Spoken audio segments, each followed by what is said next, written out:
Jim, we have another question for the late night drive-thru, and it is from Rodney Esty. Hot Rod. Hey, how you doing? Well, I tell you. Hey, I should have yelled too. I have heard stories about wrestlers being blackballed in the territory days. I'm curious, what type of offenses or behavior would cause someone to be blackballed, and was it usually forever or for a limited time? Any interesting stories about blackballing would be great. Well, and I'm sure because Rodney has graduated to blackballing from blueballing that he wants to hear these exciting tales.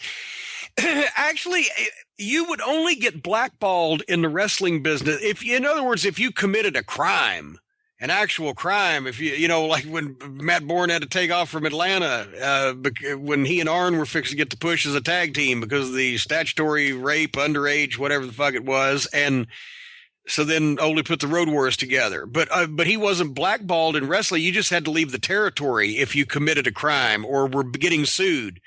Like, I can't tell you the number of times where, especially one of the heels would get jumped and he'd clock the fucking guy and they'd sue him, or as a result of some altercation with the fans, you're getting sued. You just left the territory in those days. There was no computerized national bullshit database that, where you could find people. Nobody knew these guys' real names.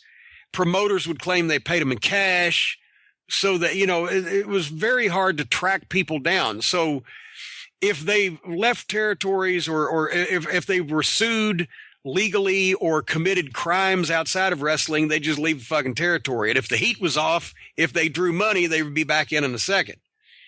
Where you got blackballed was if you worked opposition to an established promoter in a territory. And it didn't always have to be against the NWA. If you worked some outlaw opposition to Vince Sr., I'm sure he would fucking let it be known. If you were one of the ringleaders, not if you were some underneath fucking guy, and certain stars could get away with it if they, Ivan Koloff and Mil Mascaras, Mascaras do his own thing anyway, but Ivan Koloff got away with working for the IWA after a while. There was a bit of pushback, but finally somebody gave him a job. Is probably either in Dallas Vince. It was Vince. Vince gave him a job. Yeah.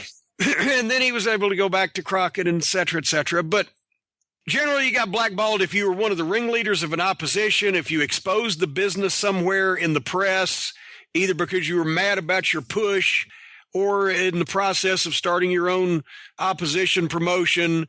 Or Thunderbolt Patterson, if you kept, filing a racial discrimination suit every time you couldn't get booked.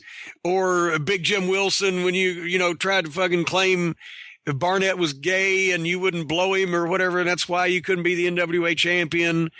Or if, even Orton, Bob Orton Jr., Ronnie Garvin, Boris Malenko, and Bob Roop, who were four pretty fucking big stars in the wrestling business at that point in time, when they left Knoxville and formed ICW, or formed All-Star Wrestling and then merged with Paphos ICW, and then Randy Savage, best wrestler in the fucking world, right? At pretty much at one point.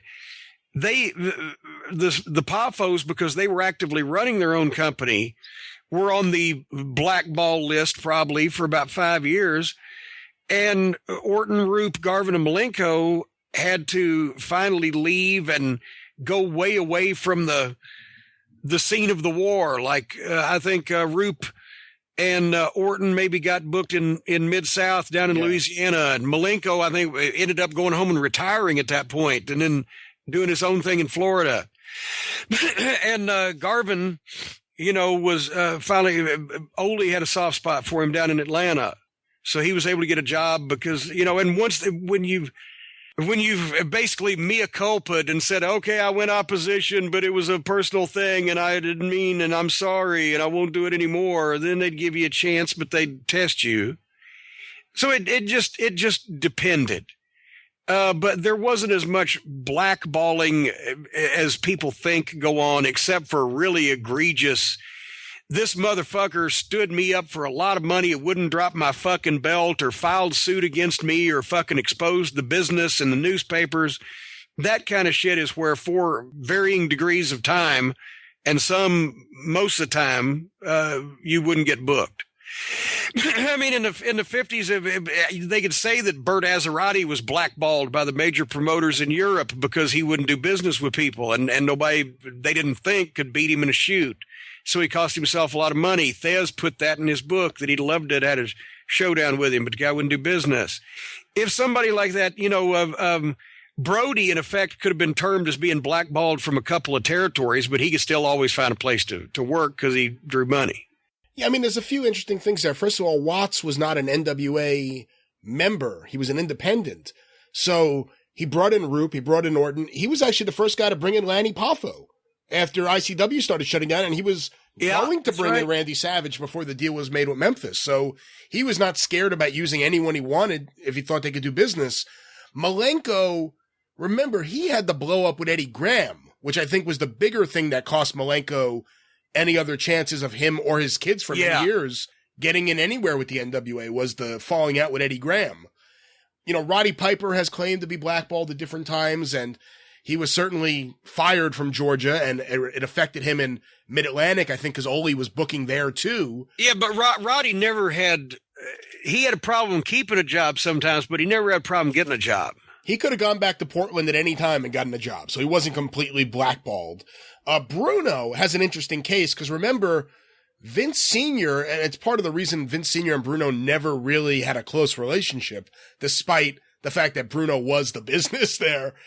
Vince Sr. had Bruno blackballed because he booked him on a show without telling him, and then when he no-showed, he got the athletic commission to suspend him, and Bruno couldn't work, and that's when Frank Tunney gave him a shot in Toronto, which really is what led to Bruno getting his big shot. Well, and Vince Sr.'s gone and Bruno's still alive and he can still whip me, so I hope he doesn't listen to this. I bet you he doesn't listen to the show, but I love Bruno. I saw him at WrestleMania this year, WrestleMania weekend. But anyway, the story that he told was that Vince Sr. booked him on a show he didn't know about and then blackballed him and got the other promoters not to book him. I don't understand why, when you've got a guy with that, unless there was some other reason that possibly we're not hearing right now, when you got a guy with that amount of talent and that amount of potential and et cetera, and they'd already put some time in, and suddenly he went away and he couldn't get a job in his country, and Tunney gives him a spot and he gets over obviously huge in Toronto, and then they bring him back. I don't know whether either he did something and Vince, and he just didn't understand the business at that time, and Vince Sr. said, well, we're going to send him to fucking Toronto and see if Tunney can straighten his head out or whatever, and then boom, and he gets over like $1 million. I don't know, but I don't know why he would have just blackballed Bruno out of the blue for no good reason. I think it was to tame Bruno, because remember, Bruno was over right away, even when he came to New York in, I think, 59 or 60 the first time when Rocca was still on top. Bruno got over big time, and Bruno, he's always been a kind of independent-minded, he's going to do things his way kind of guy. And I think Vince Sr. saw, okay, I need to put this guy in line now or I never will. And he didn't expect Bruno to get that shot in Toronto. He thought Bruno would call him back after a while saying, please, can I come back to work? I'll do business with you the way you want me to do business. Yeah. And it never happened. And of course, Bruno had more power than any wrestler in the history of the business because of that. But Bruno doesn't mention the part where he had maybe a little bit too much of a big head, and Vince did what he did to him for a favor. Well, it's like everybody who has read the book Tuesday Night at the Gardens, Pro Wrestling in Louisville, available at JimCornette.com, knows also that Jerry Lawler set a record year.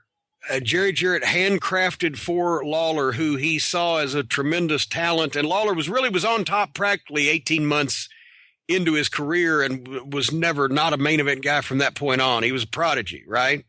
And he hadn't even been in the business 2 full years, and he and Jim White were setting those records in the Mid-South Coliseum, selling out and turning them away. And then Jarrett handcrafts a singles push for him where Fargo turns over kind of the beginning of the passing of the torch in 74, and they'd set an all-time record for tickets, sold 400,000 tickets for 50 events in the Mid-South Coliseum in 1974. Lawler on almost every main event.